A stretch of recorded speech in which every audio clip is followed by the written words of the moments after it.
Hey guys, it's Sean and this is part 2 of my activities you can do with your children for Valentine's Day. So this next one, I pulled out all his little Valentine's Day kind of themed socks with like hearts on them, and a couple pairs of just plain red ones if you don't have ones that are Valentine's, so you could just use red or pink socks. And this idea of this game is like a practical life activity, so it's just to get him to match the actual pairs of socks together. This is also great for visual discrimination because they are, similar colors and stuff, but he actually has to match the correct pairs together. And then for his fine motor activity, I've kind of took this wire hanger. I'm going to hang it on like the doorknob, and I have a bunch of these different clothespins from Dollarama, and just get him to simply use the clothespin, try to pick up the sock, use it like that.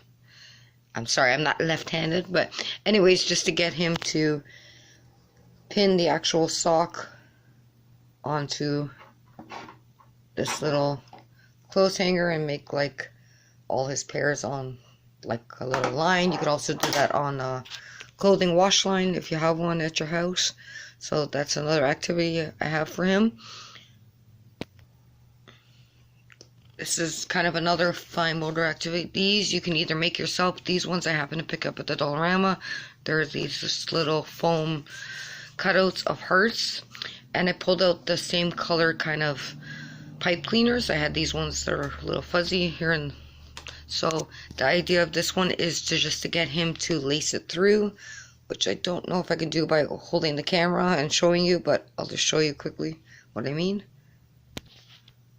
So yeah, I just want to kind of get him to use the pipe cleaner and lace it through all these little openings. You could also use a piece of string to do this activity.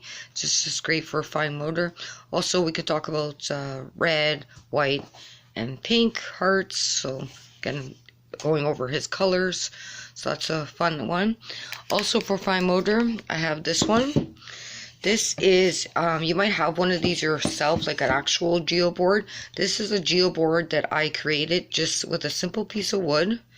And I just nailed in all the different nails everywhere. Now you can make it more straight and lined up, and these hearts would turn out better. But the idea of this game is to use these rubber bands and put them on, and then try to somehow create like little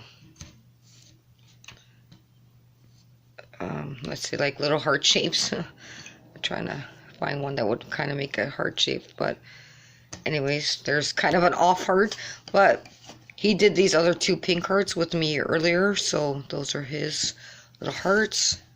So they kind of look like little kind of rectangular shaped hearts, but it's just a fun activity. If you had a proper geoboard that was perfectly lined straight, these hearts would probably turn out better, but that's just another fine motor activity you can do.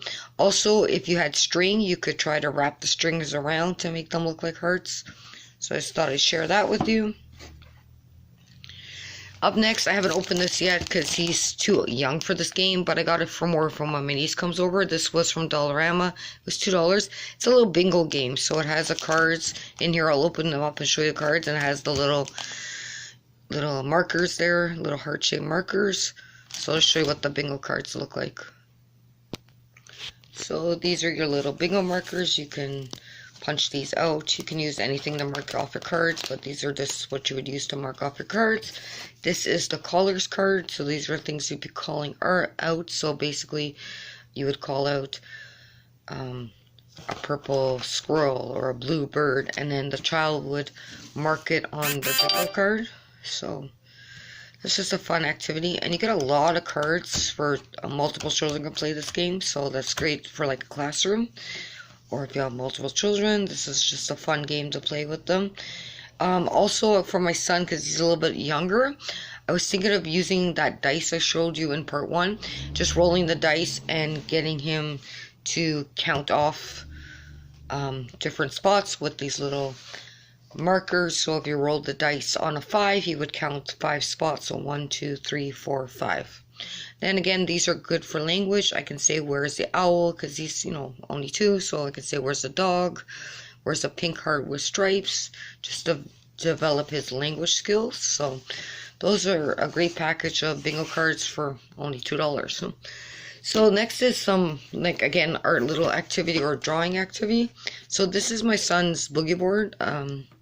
So basically this board, you can draw on it like this with this little stylus pen, and then you press this little button and it magically erases. You could also do this activity with a simple pen or paper, crayon, paper. And the idea of this game is just to either play X's and O's if you have older children. So, just a quick game of that. Or for my son, what I'm going to use it for is to practice start drawing hearts. Now, he can't obviously draw them yet by himself, but I would use hand over hand and hold this with him, and we would practice making hearts. I can also say, let's do hearts, and then would count them at the end. So I drew 5, so 1, 2, 3, 4, 5. This one's the biggest, this one's the smallest. This would also be good for patterning that we did earlier with the stamps in part 1. So I could draw out a simple pattern like this. And then the next, this is supposed to be hard. So anyways, the next pattern would be an X. And then next would be an O. And then the heart. And then so on. Next one would be an X. And it would be good just to draw patterns. So I chose this little boogie board because I thought it would be funner for him, but you can just do this activity with a simple pen and paper.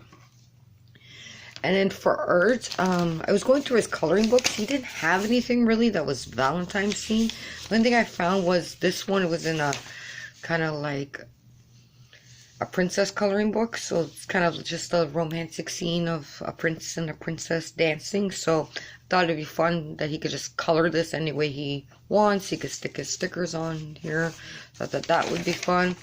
That one's displaying. And then I pulled out this one. This is just some roses. Again, when we're doing the flower exercises and different things with flowers, he can paint this one, color this one. So I just pulled those 2 out as a fun art thing to do. And the last thing are these. They were $1.25. They are gel window stickers. Now, if you haven't seen these before, they are just sticky little gel stickers that almost stick to anything. So they're fun to throw at the wall. They're fun to just stick to your windows. I got them because we can match the different ones together. We can, again, count them. So my son also likes things like this. We had one similar at wintertime. They were like snowmen, and he threw them in the bathtub. They stuck to the bathtub on the tiles. He thought they were absolutely fun. So these are fun. Also, these, and you can add them to the sensory bin I showed you earlier with the ice in part 1. Put these in with the heart-shaped ice cubes and make another sensory bin like that. So those are always fun. And for $1.25, these are really fun little sensory activity. Anyways, those are all the little activities that came up for Valentine's Day. If you haven't seen part 1, go back and watch that one. That one was a longer video, and I was planning just to make a 1 video, but it won't let me upload after a certain amount of time, so I had to cut that one. But just go back and watch part 1 if you want some more ideas. Thanks a lot for watching this video, and I'll talk to you in my next video. Thanks a lot for watching. Bye.